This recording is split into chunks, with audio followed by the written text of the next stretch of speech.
the file that I used last time. And I want to do one other thing. I'd shown you how to, how to shorten up clips or, layers in your project file. I'm just going to, I should really just reset the timing on this. But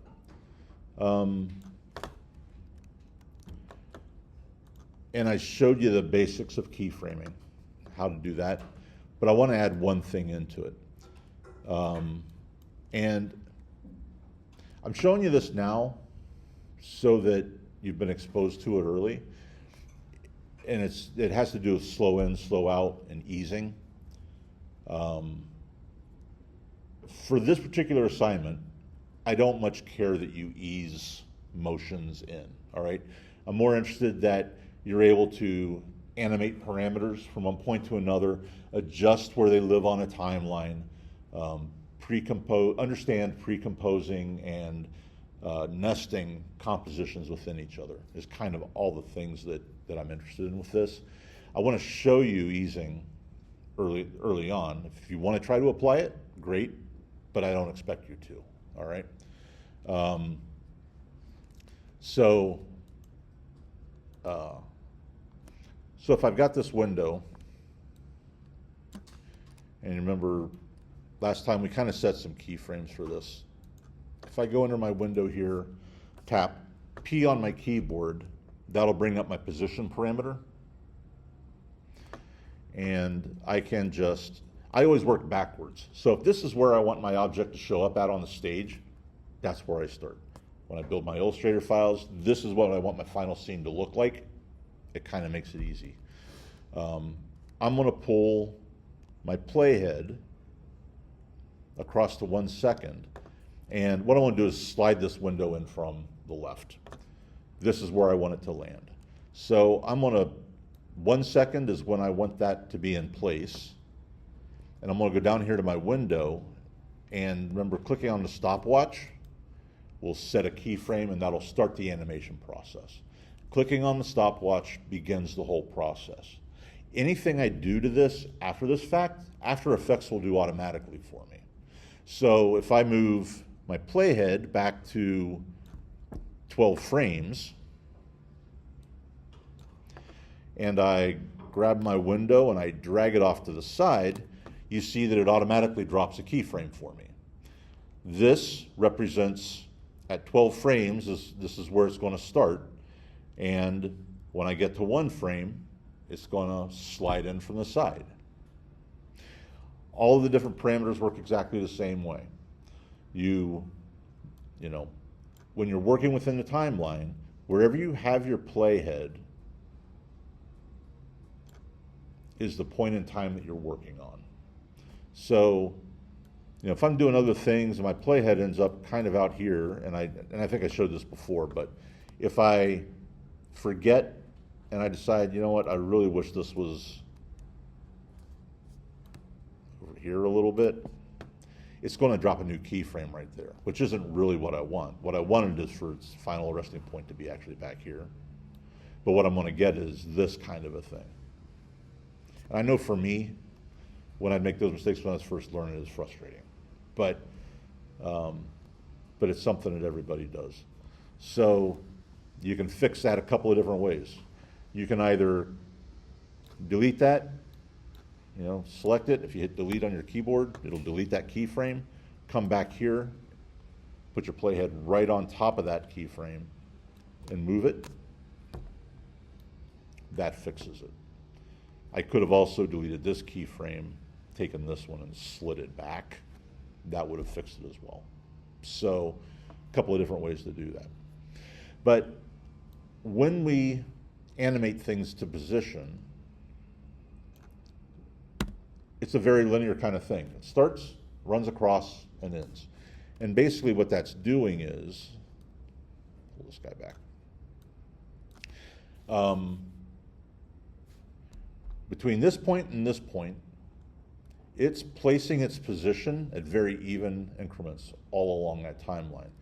And I don't know if you can see them very well, but when I have this selected, there's this path running between the two, and there's little dots on it. Those dots show each of those points. So they're all evenly spaced. It's a very linear kind of a motion. But that's not a very realistic motion. If you got something very mechanical, I suppose it is. Robot, I mean, machinery working, probably so. But for people moving or things moving in, it's just not a very interesting kind of a movement. So what we're going to do in those cases is we're going to ease in and ease out. In After Effects, it's called ease in, ease out. The animation principles called it slow in, slow out. But it also all affects timing of a sequence. And basically the way this works is,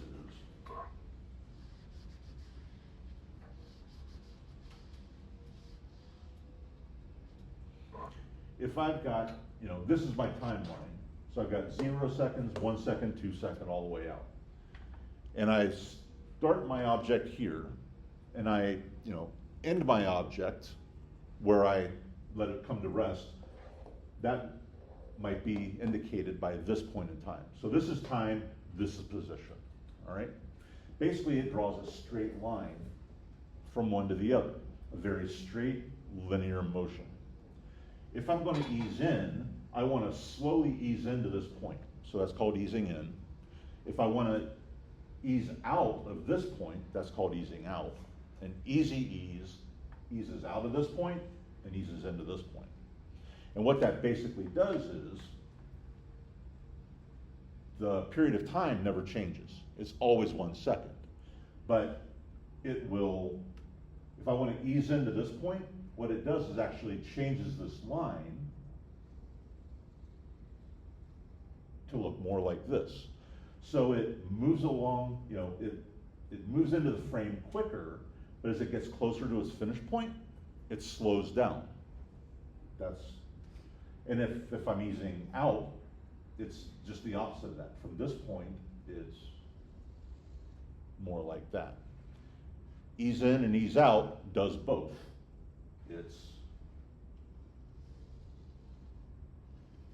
And I can make those extreme. The defaults are fairly subtle, but there's a value graph and a speed graph that we can work with to exaggerate those movements and make them much more obvious when it happens. So I only show you that so that when I show you the speed graph, you understand what it is we're actually looking at. So if I'm animating in from this point to this point, and I want this to just slowly ease in, I can select this keyframe on my timeline. If I right-click on it, at the very bottom there's a keyframe assistant, and I can select easy ease in. And when I do that, you'll see that on my timeline, that icon changes. It's no longer just a dot. The arrow indicates this easing into that position.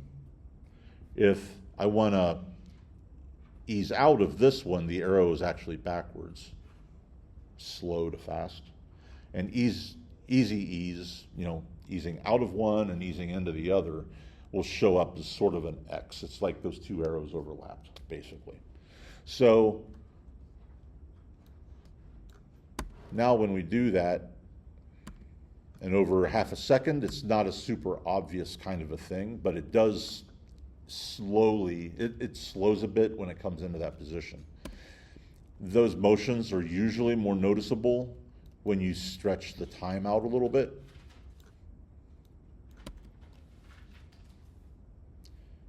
That's a little smoother.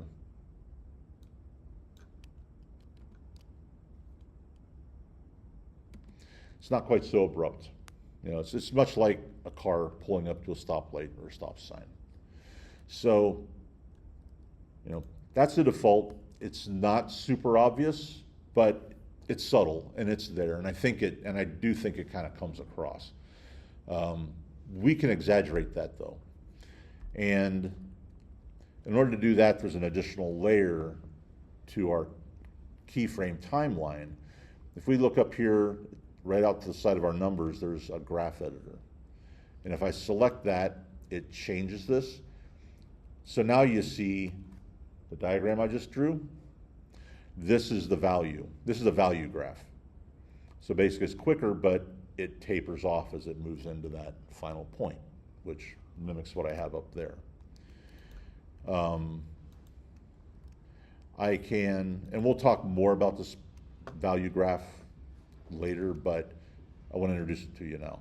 There's also, beyond the value graph, there's also what's called a speed graph. And it looks kind of funky, but I'm going to show it to you, just so you can see. This is what a speed graph looks like.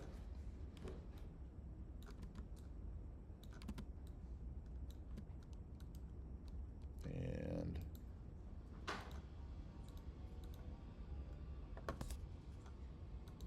there we go. So if I select my position, I'll see that in my timeline. And basically it's quicker at the beginning, but it slows off. It's kind of the reverse of that value graph we looked at. But if I select that point, I get Bezier handles.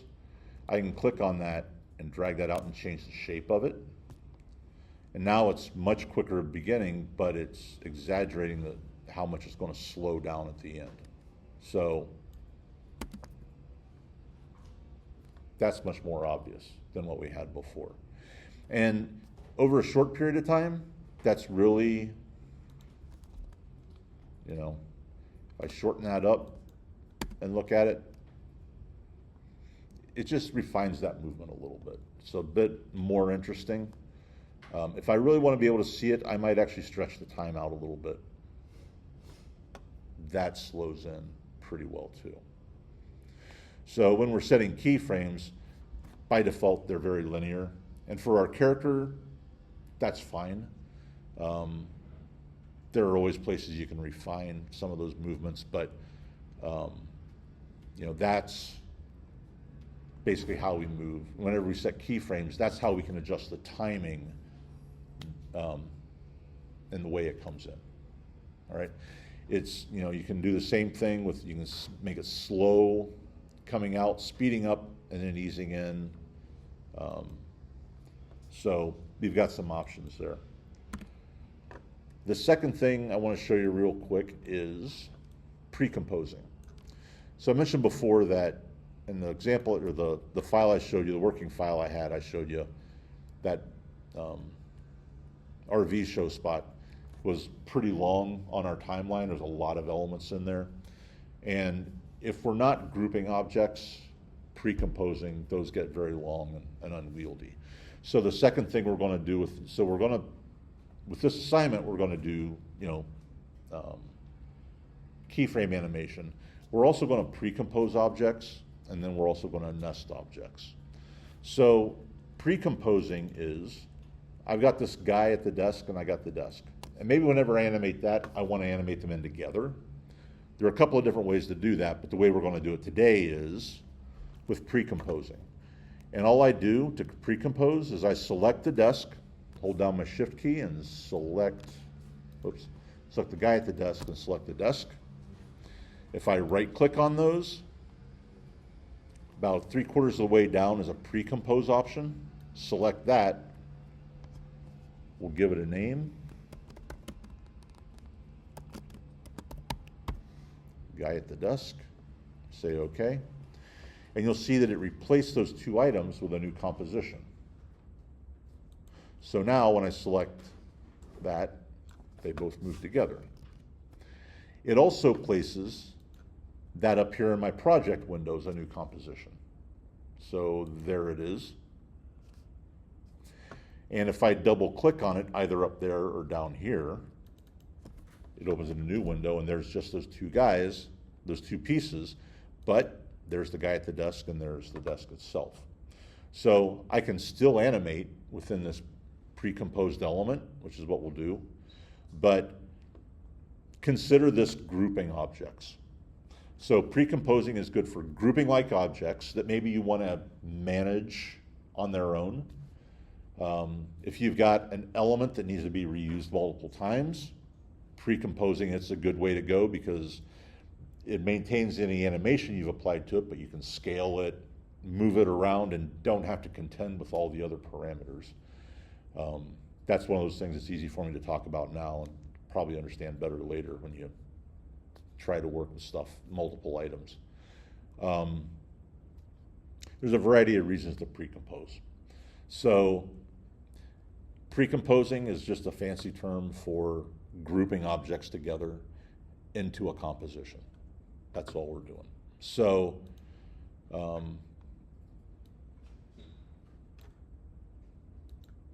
and like I said, I can animate inside of this as well if I want to. So close that. So I can animate this entire thing. It does, when you pre-compose, it makes a composition that's exactly the same size as the originating compositions. So this is 1920 by 1080. And it makes a new composition for these guys that's 1920 by 1080. If, let's say for the sake of argument, I'm going to go back into this composition. Let's say they don't live up here. They actually live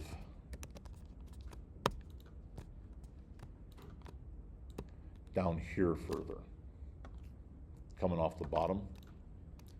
If I come back over to the scene, they're at the bottom. If I decide that they need to be a little bit higher, really, and I go to move them, though, they're kind of cut off because they're below that area of the other composition. I'll get that gap. The only composition that needs to be your final output size and final output format is your primary composition that you're placing all of your elements into. So in this case, it's scene 5. That's going to be my primary one, all right? These other compositions can be any number of sizes. So in this particular case, where I've got this imaginary scenario where, you know what, I still want to be off the bottom, but I didn't want them to be quite so far off the bottom, and I slide him up and it's cut off, it doesn't work out very well. I can change the size of this composition. And I simply do that by going over by, here's finding in my project window that composition, and if I right click on it, composition settings is the top item, select it, I get my composition window again. And I can change, maybe I want to make it more square. So it's 1920 wide, and I want to make it 1920 tall.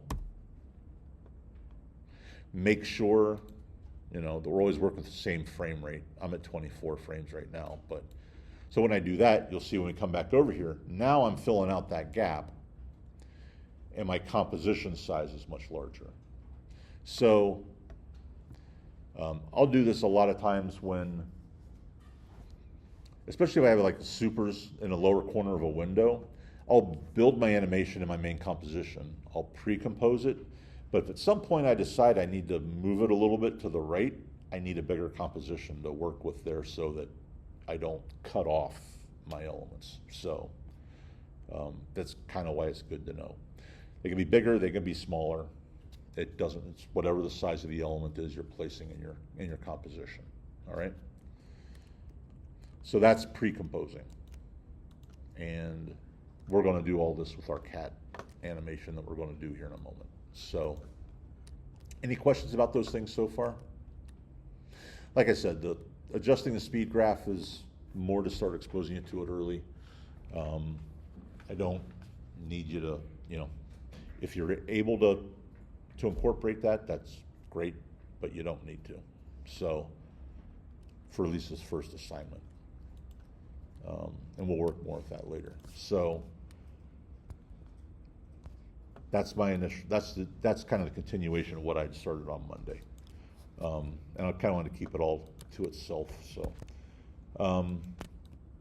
So we're going to do this cat animation together, and then you're going to have to create elements to do 3 other animations that you're going to combine into a single composition. So I am going to start by going over to, I think it's important to mention that it's really tempting when you download files to leave them wherever they come in your downloads folder, but it's a bad habit to get into. And so I'm I keep all my projects, I create a folder for a particular project, and that's where I keep all of my assets and all of my materials for it. So I'll save my AE file to it. I'll have an assets folder usually. I just left it named demo, but these are the items that I downloaded. Keep them all collected together. If you leave them in your and it's tempting and it's easy to do. You know, you download them, they're in your downloads folder, you start working and you import a file from your downloads folder. All it's doing is creating a link back to that original file. And if you end up being anything like me, I clear my downloads folder every few days, just select everything and delete it because it shouldn't matter. But when I forget and I don't follow this practice, what happens is you delete those files and you don't have them for your composition anymore. They show up as color bars and you're kind of out of luck. It's a linked file and you can't really relink them. So collecting them all together in one place to work on is a super good habit to get into. You go and you move those files around and you break those links as well. You know, you can relink them in InDesign and Illustrator, but in After Effects, that's not such an easy proposition, really. So collect everything together, get into the habit of organizing things, naming folders for stuff. I'll usually even try to match in my project the same folder structure in my project window, just so everything's organized. That's the only conclusion I came to after working other ways over the years, but it's a good habit to get into. So we are going to work with, there were 2 Illustrator files you downloaded. We're going to work with this guy to start with. And it's a file just like the other one I showed you that I had, my scene 5. It's this cat, and all of his different pieces parts are broken up onto different layers. Everybody knows how to use Illustrator, right? You've all, okay. Because you'll have to draw your own characters for the balance of this project. We're just going to use this prepared one before we start. So this is the character we're using. It's already set up for us. We don't have to mess around with it at all. So if you've got everything downloaded and organized, what I want you to do is open After Effects and create a new project.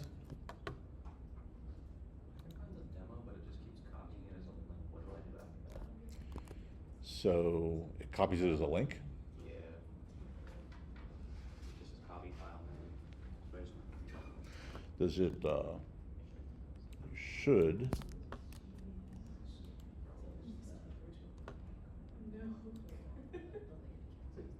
You should be able to download it. Does it just open it in a, like that? This is the file we're looking at, or the PDF file. So you should just be able to download the file as a PDF file to have it.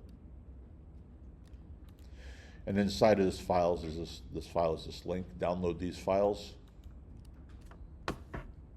That'll let you download the pieces parts.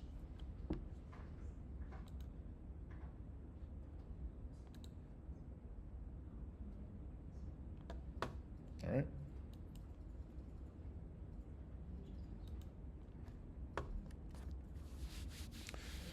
So we all have the files? Okay. So let's import that. Let's import our cat. So we're going to, within our project window, we can either do this through File, Import File, or we can right-click in our project window, Import File, and navigate to wherever you save them to, and you want the layered cat file. Before you bring it in, make sure you change these settings here at the bottom. So we don't want to import it as footage. We want it to be a composition, but retain the layer sizes. Leave create composition checked. So it should look like that. Open, and there we are. And it gives us a folder with all of our layer items. as well as when we open this composition, there's our CAD. So at this point, what you should have is this. All of our objects are down here, and we can shorten all this up. I'm going to do this a little differently, I think, than the PDF file sort of lays out. I'm not going to do a frame to frame kind of a thing. We're going to do keyframes and retime stuff a little bit. So we got our cat, all of our items. Remember, we can hide any layers we want with this eyeball over here in our project window. We can lock layers, so once we've animated it, we want to make sure we don't grab it, move it, or anything. We can lock those down. There's also this little dot right here. It's referred to as solo. So what happens is, if I decide to turn these layers off and work on just a certain set of items, if I decide to go render this out to an MP4 file, because those are all off, those layers won't render. But if I want to work on just one particular object and I click on this solo, it'll just show me, it'll hide everything else. I can work on that item. But if I decide to render it, everything in my scene will render. So I don't use the solo very often, but that is what it does, and it's beneficial. All right. So we got this. And we're going to start by animating, by doing a simple animation. So let's start by putting a background in here. So the background right now is black. That's kind of the default. And if I render it, it'll render as black. But if I look down here at the bottom of this composition window, this second square over is a transparency grid. And if I toggle that, we'll see that it doesn't really have a background color. It's transparent. So, but when I render an MP4 file, it can't render transparency. So it renders it as black, or whatever color I have set. We're going to add a background to this. So I want you to come down here to your timeline. We're going to right click or control click and go new, new solid is what we want. Select that and select any color you want. Something that'll contrast well with that green. I'll start off with pink. If you pick a color that doesn't look good, it doesn't separate well, we can change that, which we'll do real quick. So I want to select that, creates that solid, and then I just want to drag it. It puts it at the top of the layer, top of the composition. I'm going to drag it to the bottom, so it's behind. So now we've got a color background in. Yeah, you just right click here in the project window, new, solid.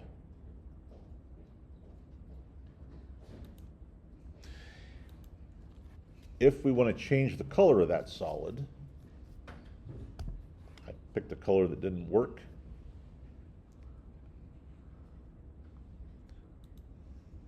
I can go to layer, new,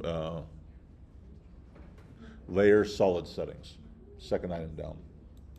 That'll bring that dialog back up and I can change that solid color. All right. And maybe I change it to,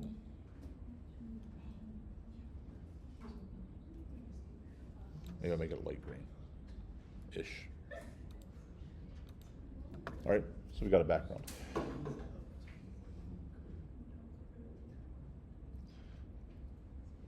Everyone still with me? Do I need to do anything again? Stop me if you get behind, because I'd rather stop and do it again. Yeah. I swear I downloaded it, but whenever I open it, it's like not there. And I downloaded like this, and this popped up, but I downloaded it anyway. Okay, that's fine, because it's a big file. It's a zip file. Yeah, but then when I go to open it,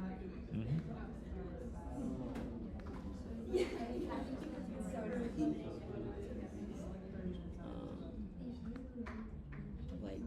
I don't know if I'm doing it wrong. So when you downloaded it, it might have That's gone to where I your put downloads. it. Yeah, I was. Oh, you moved it downloads to too. there? Just to organize it. Okay, so go back to it in your. But like, it's not there either in downloads. Oh. So. Okay, so let's go back to the. All right, so you did download it anyway. Again, real quick.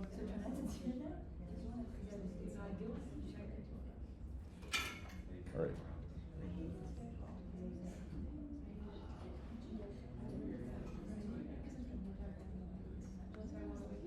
Okay. And it's in your downloads. And yeah, and that's what I like. I opened up the Illustrator file. And it would open fine. But then when I went to open it in After Effects, I don't know. Okay. So, all right, so it's in your downloads folder now, though. Jump back over to After Effects real fast, just to see that it. So if you file, import file, go to your downloads.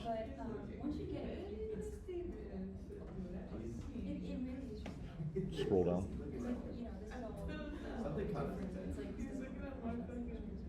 These are all old images from like last year. Okay. And it's. I don't know. I could try and search for like whatever it says. Yeah, try to search for it but, real like, quick. Yeah, I don't know. I think it's there. I think we're just Demo 2. not looking in quite the right spot.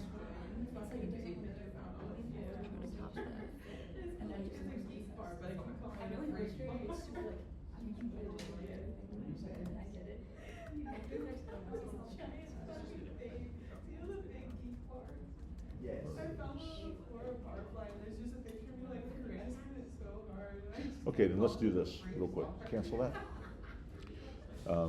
Go back to your, bring back up the window that we saw the illustration. Not the, but Like in your Finder or.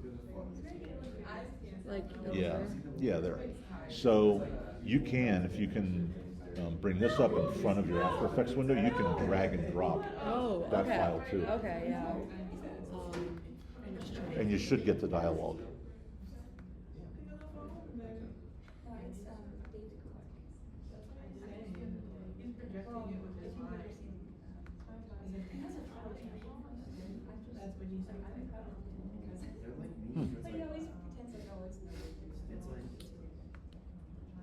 I assumed that the drag and drop would work. I don't know.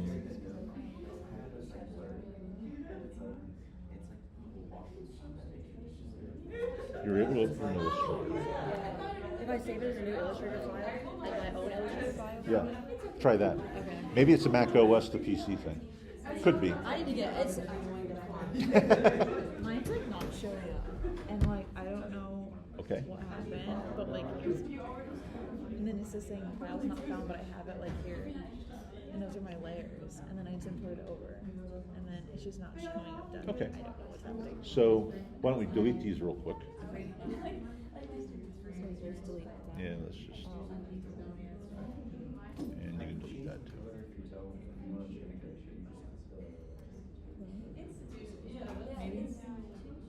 Should be able to. There you go. So, where did you say? So, if you do the import again, let's do it. Just do the process again. Import file.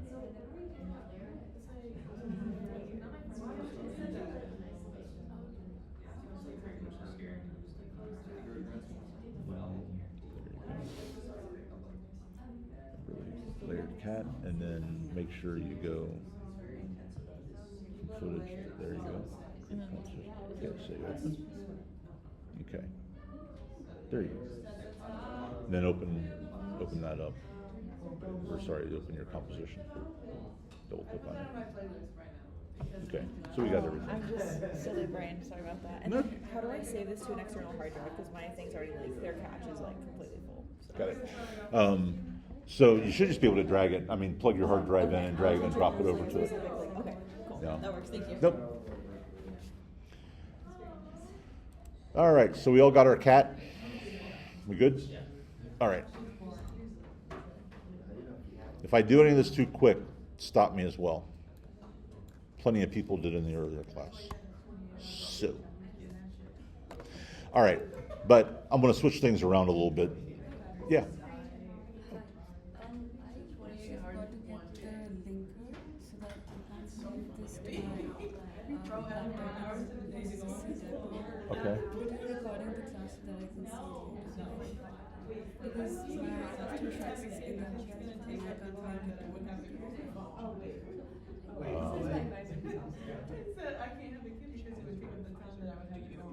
Can I see what you got?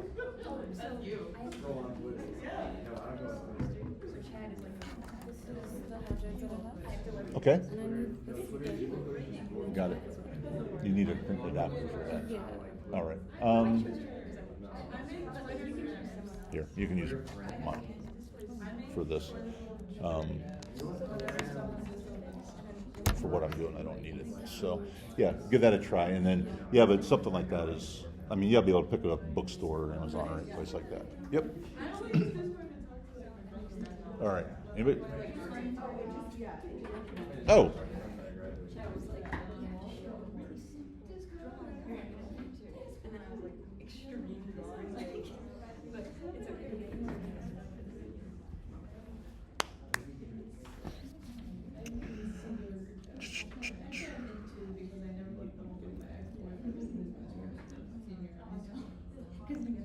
All right, there we go.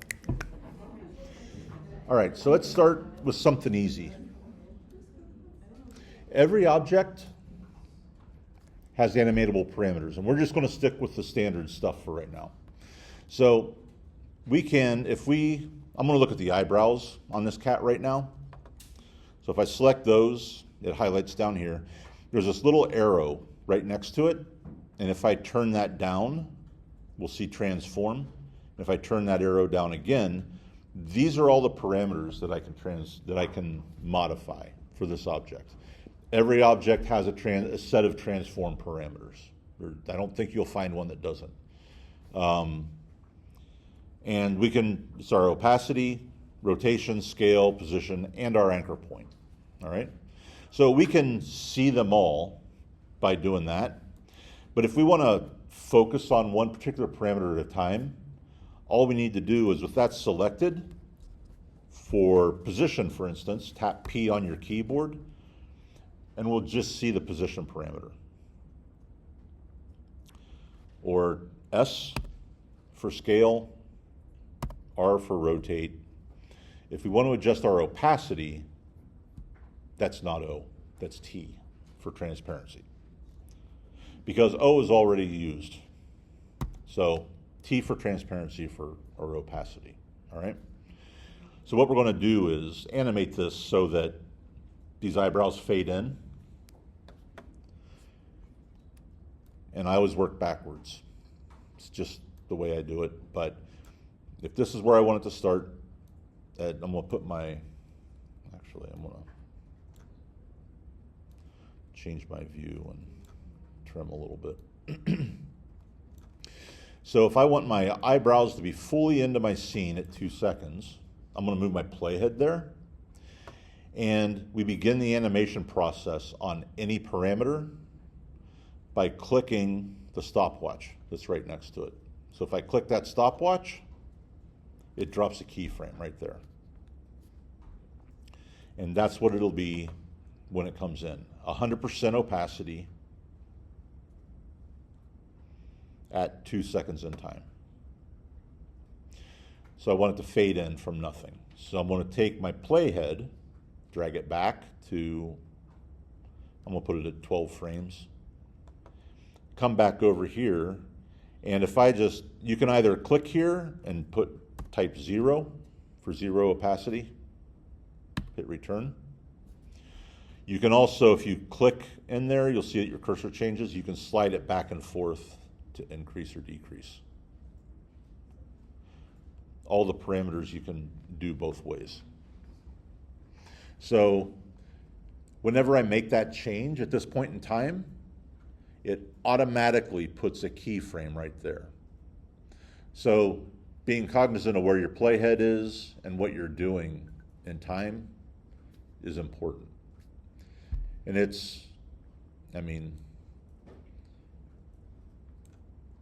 if you're going to make a mistake, it's probably it's going to be that you didn't realize where your playhead was, or you didn't move your playhead, so there's nothing noticeable to change, and that's common. So, but if you got it right, then when you scrub between those two, that gradually fades in. Tap the space bar on my keyboard. That'll play and fade in. So were we all able to fade those in? Pretty simple and pretty basic. We can, everything we did only affects that opacity.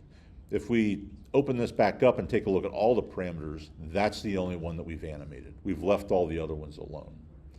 We can make changes to any of these others without keyframing it.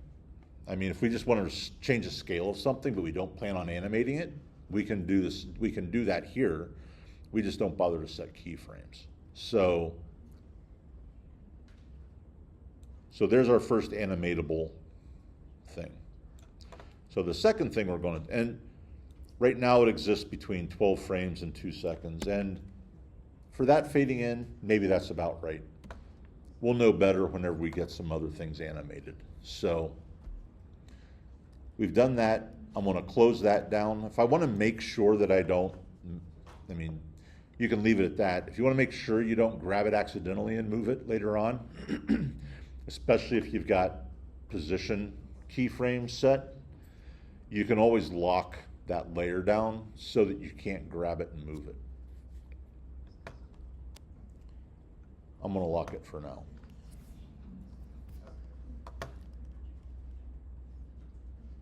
So next we're going to do is the ears. What I want to, so again, thinking about what we want to do before we start is kind of important. I really want to make the ears look like they're laying back and then, or like they're laid back, but then they come up. Or I could go the other direction too. They could be up, I could have them lay back and then come back up, something to that effect. And so maybe that's what we'll do. We'll leave them up, we'll have them lay back and then come back up again, is the motion that we're going to make. So I'm going to start with the left ear. And I want to open up all of my transform properties here to start with. I'm going to animate 2 properties here. We're going to rotate the ears, but we're also going to change their positions so they sort of drop a little bit. I think it'll be a little better motion overall than just rotating them back and having them disappear. Plus, we're also going to move our anchor point for this object. Because if I decide I want to rotate these down, I'm going to, up here along the top are some tools. If I grab my rotate and just rotate it as it is now, it all sits too high. It rotates off of that center point. I could rotate that, I guess, and drop it down, but I really don't want to be able to see this corner, which is probably what will happen. So I'm going to start by, up here in these tools, right next to that rotate, is this one right here. It's like a box with some arrows on it. It's called pan behind. If you hover over it, you'll see what it is. Pan behind or anchor point. I'm going to select that, go over here to my composition, and as long as I have that selected, I can grab that anchor point, and I'm going to move it over here to where the corner of that ear is. So that, with that there now, if I go back to animate, it's going to animate from that corner, give me the motion I want. By default, center points are, well, anything you import anyway, center points are always centered in the object. You don't need to move the center point in every case, but in this particular instance, it's going to help us create a movement that's a little better, I think. So it's not only going to rotate like that, but I'm also just going to, I don't want to rotate it this far. I just want to be able to rotate it about like this. And then I'm going to drop it down behind the head. Two movements. So if this is where I'm going to start, About 1 second, I'll start there. I'm going to set a keyframe for both my position, so come down here, or my rotation, as well as my position.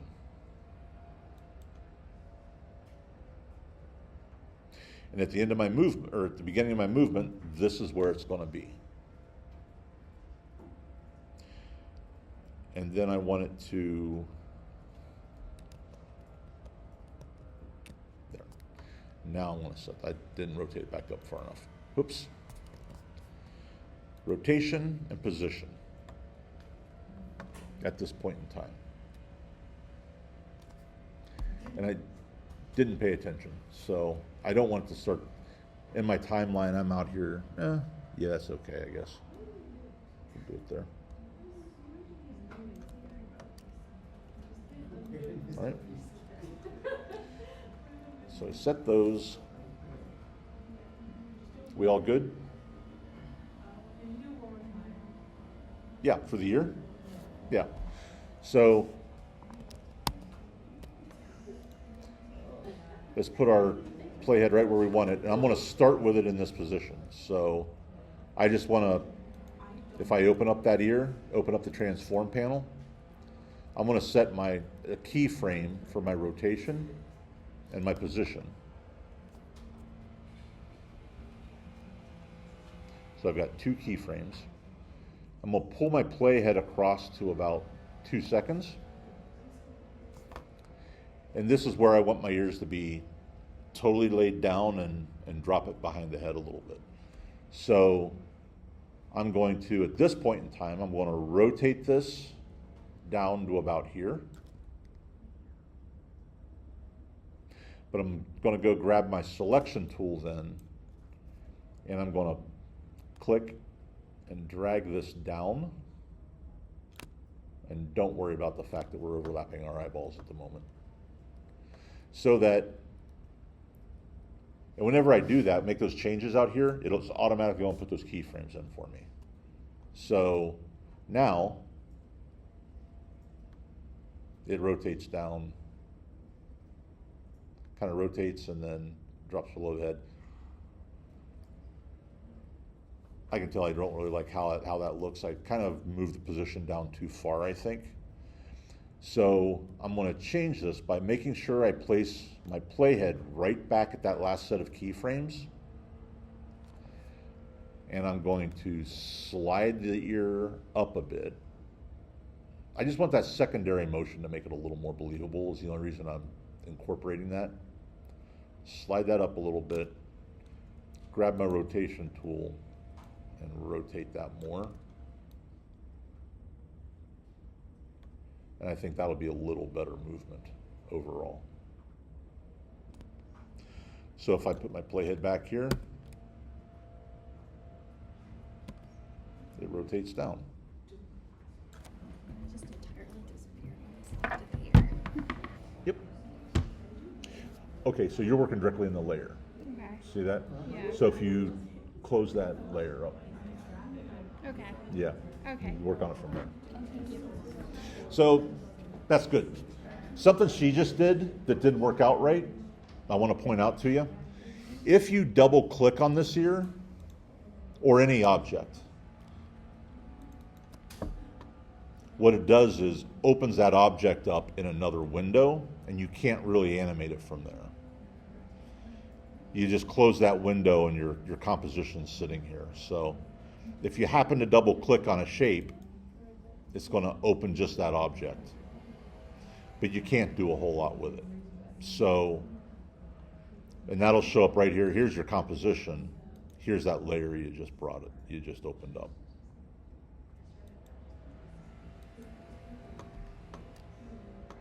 I like it when stuff like that happens because I don't think of pointing stuff like that out sometimes. And it's one of those things that trips it up. I do it all the time too. So we got that. Have we all been able to rotate this down? So why don't, yeah. Should I rotate it and then do the keyframes, or should I put the keyframes in and then try rotating it? So the way I did it was where our starting position, I set keyframes for that. And then the position I want to rotate it to, though, I need to do two things. I need to move my playhead to the point in time that I want them to be animated. And then when you rotate and move them down, it'll automatically put keyframes in for you. Theoretically, all you got to do is click the stopwatch one time when you start animating a property, and you don't actually have to touch it again. Try and go move the playhead first, And then move it. Yep, absolutely. Yeah, because what you got to do is set that point in time first, so that when it drops the keyframe for your final movement, you've got it. So I want these ears to pop back up.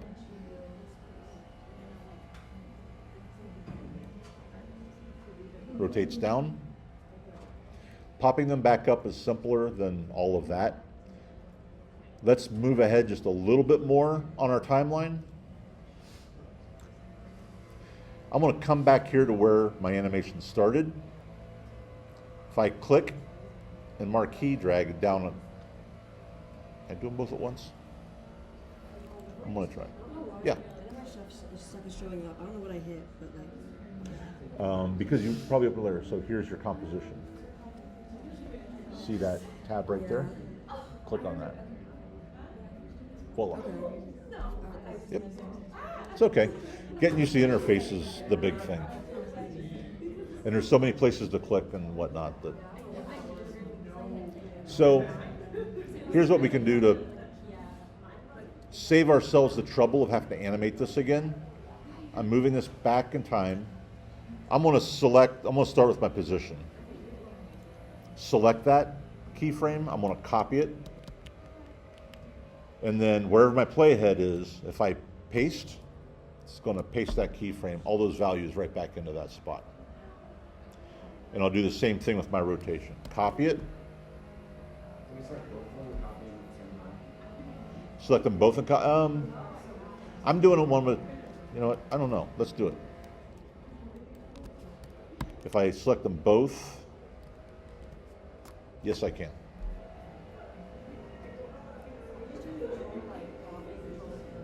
Yeah.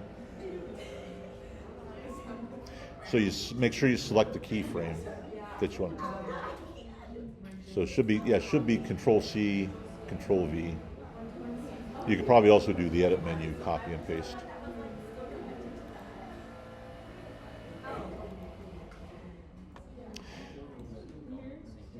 But now they wiggle down and pop back up again. I'm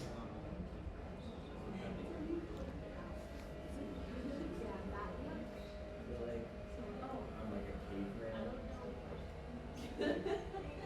I haven't drawn. Mhm. So yeah, I'm like just like. Got it. That's cool. We'll get through it. Yeah. Slowly.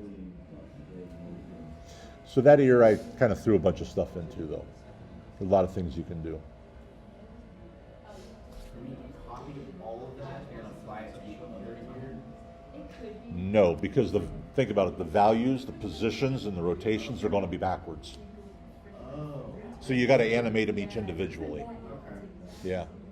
Remember, you're really just setting values and positions in space is all you're doing.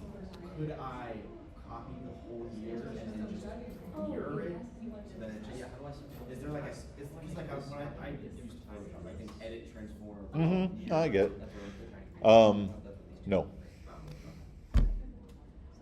I don't think. It's all about your work. It's all about your work. You gotta save time. Time is money. I get it.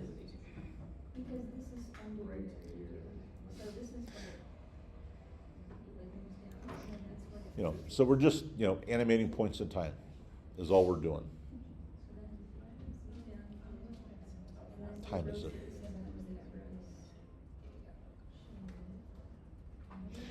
All right. So you have a second ear to animate. And then we've also got these eyes. So I'm gonna let you do the second ear on your own. But I want to move on to the eyes real quick. I want to do the eyes, and then I want to put everything together so that you end up with time to work and try to finish these off and I can help, all right?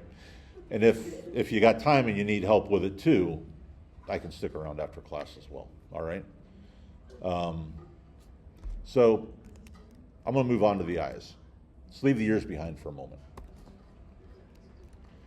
So remember how I pre-composed earlier with the guy in the desk? We're gonna do the same thing with the eyes. So I think in the PDF file it says we're gonna scale them and make them blink, but I'm gonna, instead of doing that, I'm gonna make his eyes move, make him look in different directions, I think. I think for the artwork we have, I like that better. I guess I should point out, right now our ears are in a bad spot. They're layered so that they're in front of our eyeballs.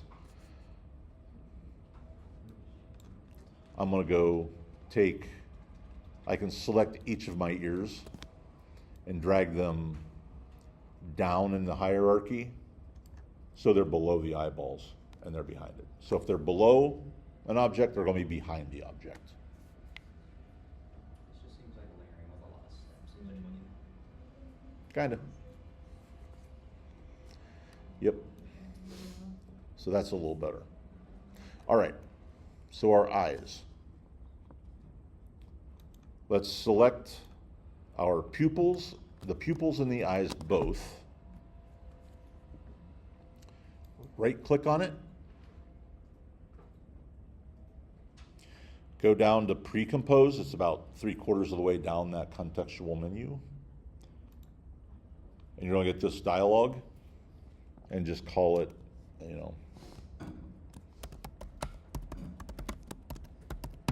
Wandering Eyes. That's what it's gonna be.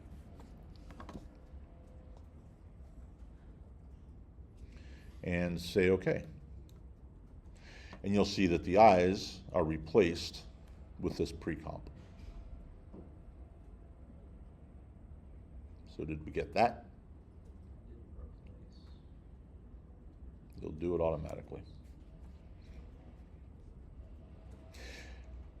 So this is a comp inside of our comp. It's basically a nested composition.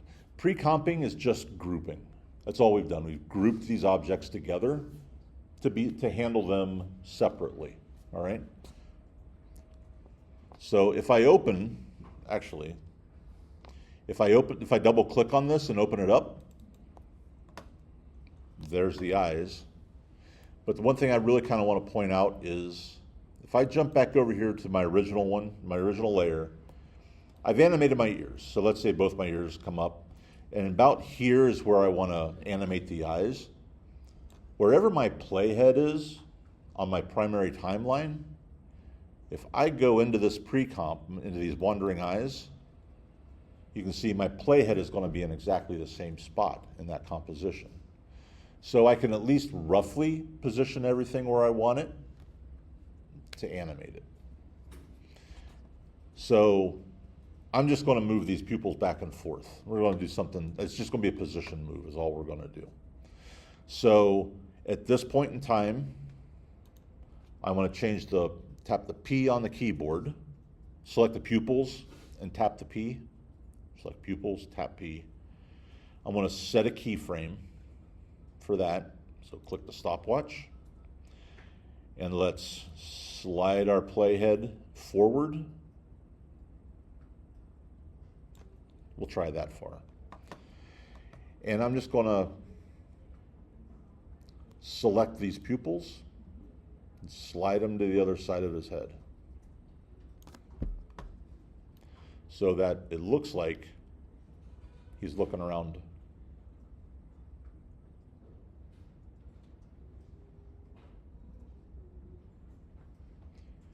And that's probably sufficient for what we're doing there.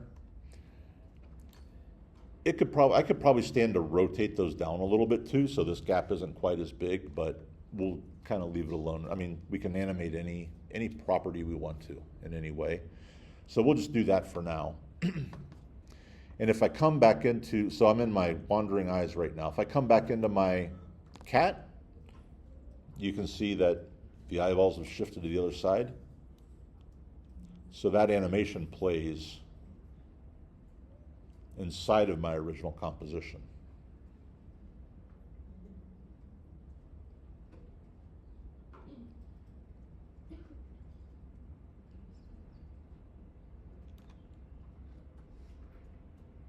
If I want the eyes to roam back the other direction, I can do the same thing I just did with the ears.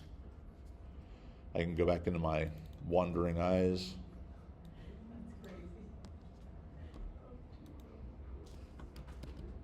Copy that, paste it, copy my original position, and paste it.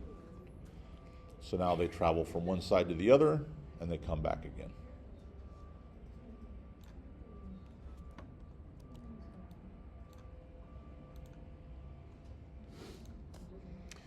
And if I play my composition,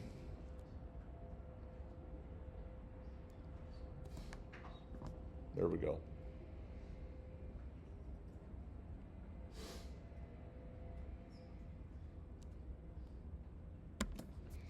And I might want to speed up some of those movements a little bit. I mean, you know, remember to change the timing, you simply move the keyframes closer and further away from each other. So if it happens too slow, slide them a little bit together.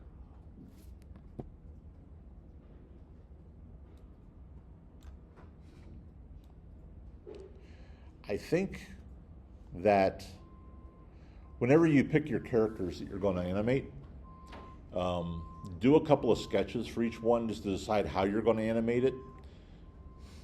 Keep it simple. I mean, I did, you know, you don't even probably have to do, I mean, we just did the eyebrows, the ears, and the eyes. You could get away with animating 2 different parts of them. Just plan it ahead, you know. It doesn't have to be overly complicated. Only 3 to 5 seconds on each animation. What would be nice though is if they can loop. So, which is what I just did with the eyes. You loop something basically by making sure that whatever frame you started on is the same as the frame you end on. Just to loop an animation back and forth.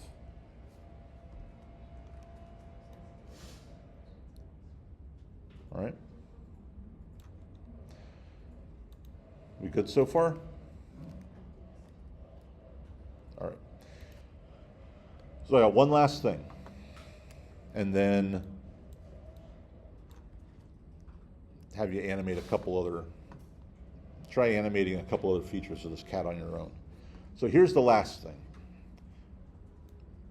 The exercise is asking you to do 3 different characters.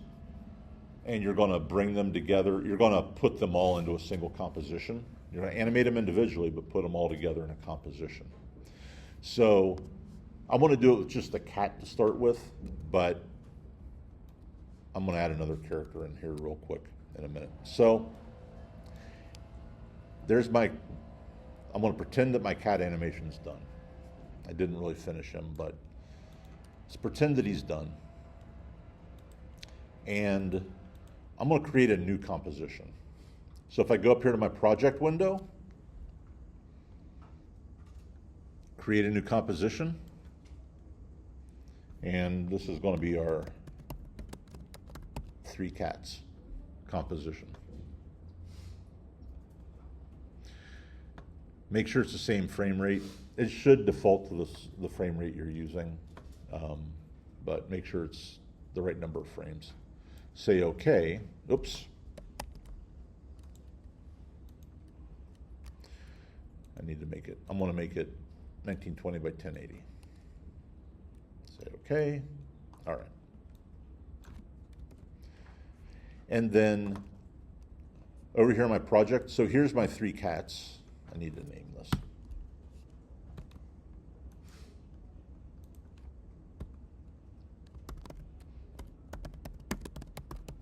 All right. Here's my Edinburgh the cat that I was just working with. I'm going to drag that down into my 3 cats composition.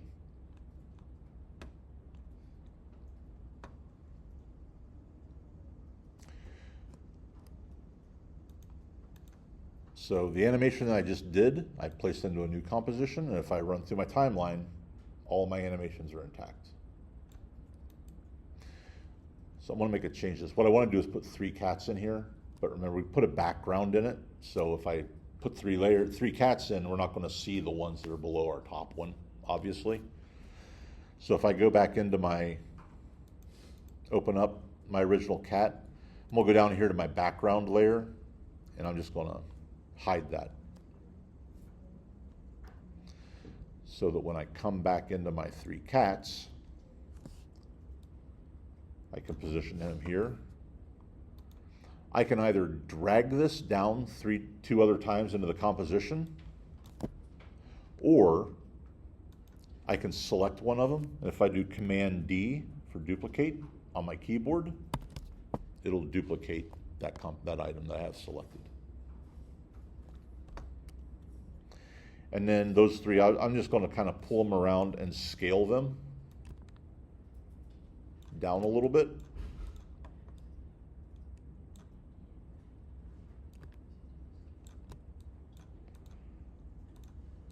So just kind of rearrange them a little.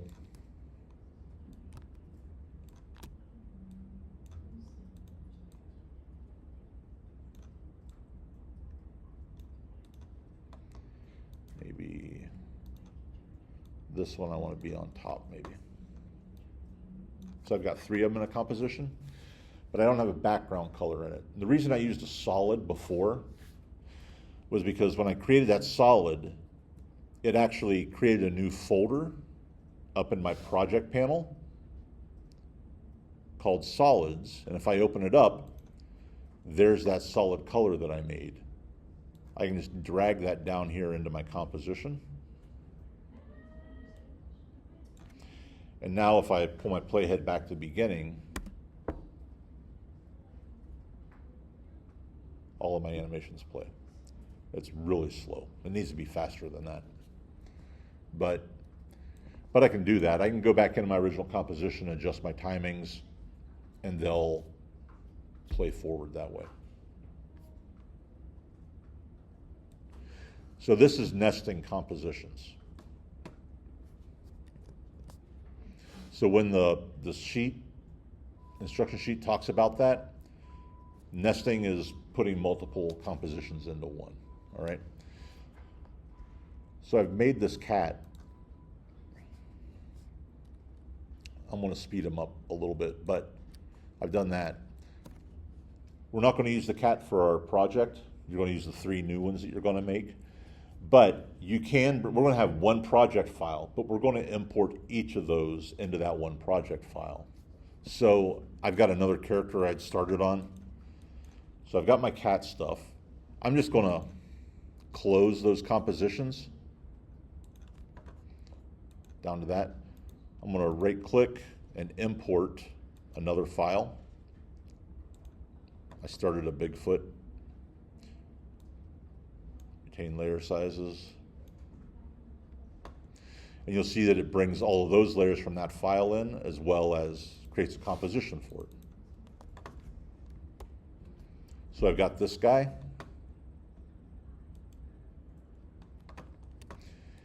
And I can animate him, do whatever I want.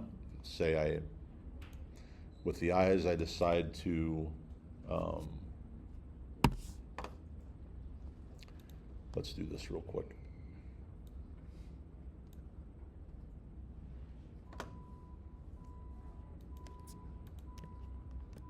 Copy that, paste it, come out here.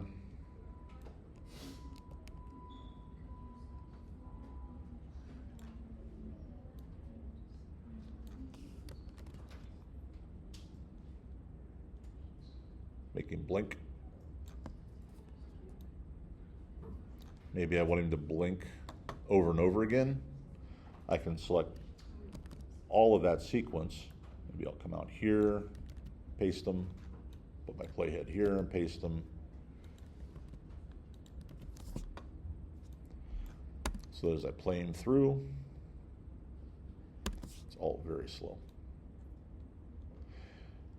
That's all really slow. I've got multiple keyframes in there. I can either move those individually closer together, or I can select them all at the same time hit my Option key, grab the last one, and scale all of it down together.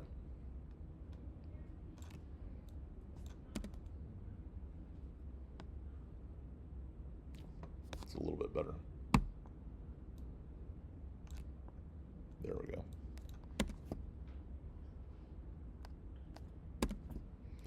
Once I've got this guy animated the way I want him, I'm going to reopen my 3 cats, remove one of them, and take my Bigfoot, drag him down here.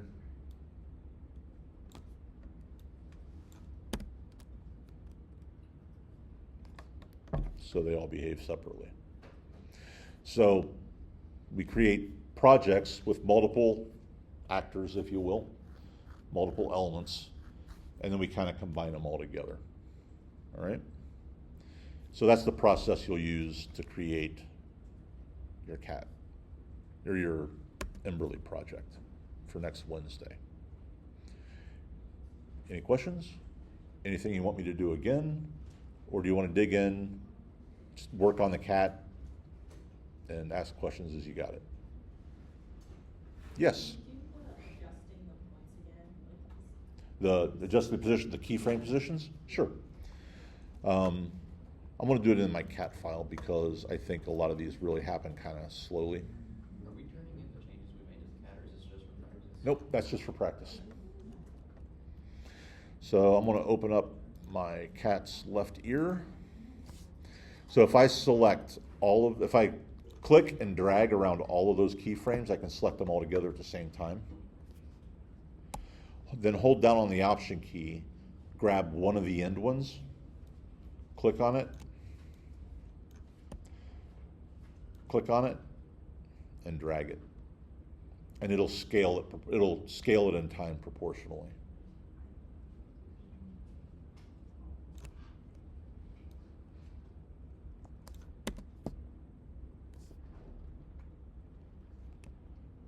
Option key. All right. You get it? Yeah, I don't have an Option key, so I have to figure out what. Oh, Alt. Yeah. You're on a PC? Yeah. Yeah, should be the Alt. Yeah, sorry. I'm on a Mac. That's really all I've got a PC, but the Mac keyboard is in my brain. So whatever the appropriate translation is.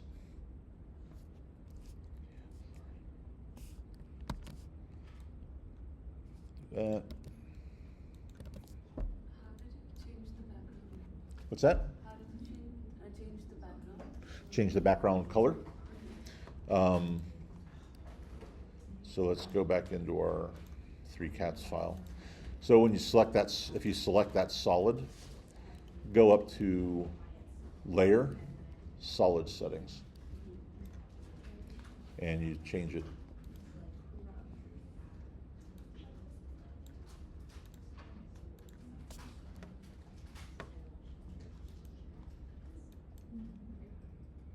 I see some blank faces and some not so blank faces. You know, work on this for the balance of class. Ask questions. Feel free to email. We've got a long week. We don't have class on Monday, but it is due on Wednesday. So we're just starting exercise 3 right now? Mm-hmm. Yep. We draw our own characters, or we use yours? Use the ones that are in the Illustrator file. Yeah, let's focus on just animating the parts. Let's save ourselves the time of designing something. If you really want to, but by all means, feel free to use the Ed Emberly file.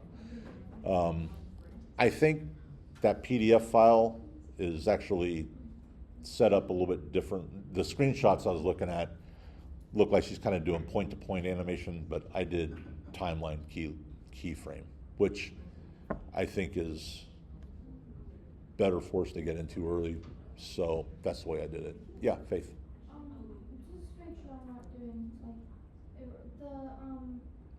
files that are in that thing. You still have to make them, right? It's just they're not separate layer characters like the cat was. I just want to make sure that I'm not doing extra things. Oh, I'll come take a look at it. Okay. I'll see what you got. keep your animations simple. One of the things, you know, there's like 4 or 5 different things there you can use. But think about how you want to animate them. Draw the parts you need onto separate layers in an Illustrator file. And keep your animations simple. Keep it to 1 or 2 basic movements, you know, for each one of them. And be able to pre-compose objects as well as nest them. All right? Are the other characters in the same file? No, they're in the second file that you downloaded. There's one titled For Students, and it's missing a file, I guess, but it shouldn't really matter. So there's a Bigfoot, peep, truck, crab, and a bird. Is that in file? It's in that demo folder.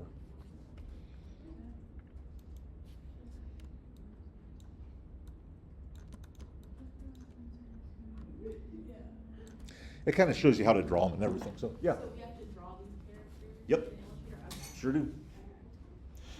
Yeah, and do them like, you know, do them kind of like the cat was. You know, just if you have any questions, refer back to the cat file. See how it's layered out. Name your layers, all of that good stuff.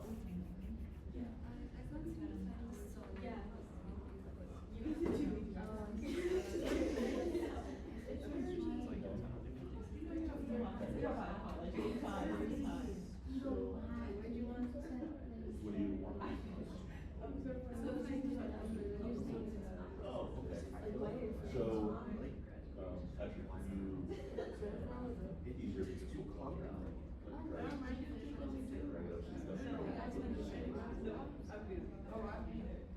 Maybe smack it a couple times, but I can't go like So if you right click on here.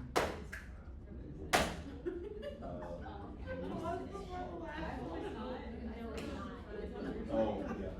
No, it is solid there. I mean, you can draw a rectangle background too, but the solid shows you how it. No, but mine's been coding, and I just smacked it just now. It's the size of it. Do I smack it like this or smack it like this? I don't know. Mine is like open really hard. Actually, that was actually pretty good. Because you've been smacking it. Should I just record it, or should I like? I was thinking about just like taking a picture of every frame and then just putting it into After Effects. I would just, the idea is just you flip through the flip tool. Okay. And record that way. Okay. So if you think it hits too hard, I mean, well, adding More frames. I kind of realized it also flips better like this, but it's backwards. So it doesn't really have the same effect. yeah. It's a look how far I've come. Yeah. It's a work in progress. That's the question I was asking. Oh, that's the question you're asking. Okay. I just wanted to make sure that wasn't gonna be It shows you what to do. If one character is numbered for the illustrators, I would create a custom file for each one of the characters. So you've got an illustrator file for Bigfoot, you got an illustrator file for whatever it is that you think to do. Because the pages would then, instead of moving down, they flip up. Yeah. So, but You know, your fingerprints so don't if you want to say use that. the scratches, you do want to go No, to that, I think it might be like. settings. I'm no genius and I'm no camera whiz, but I'm real with the grades. Actually, Yeah. Brett.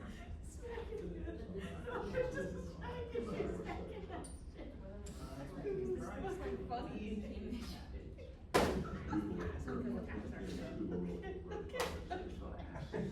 How do you want it? How do you want it? Cause I got you standing too, just because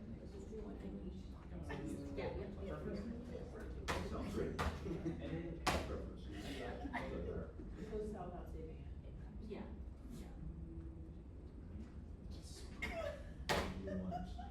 Just full send it, fully just like, you know? You want to change the location? Almost had it. One more. Hold it really tight and then just Probably like. create a directory for store all. I know, it's like what? Oh,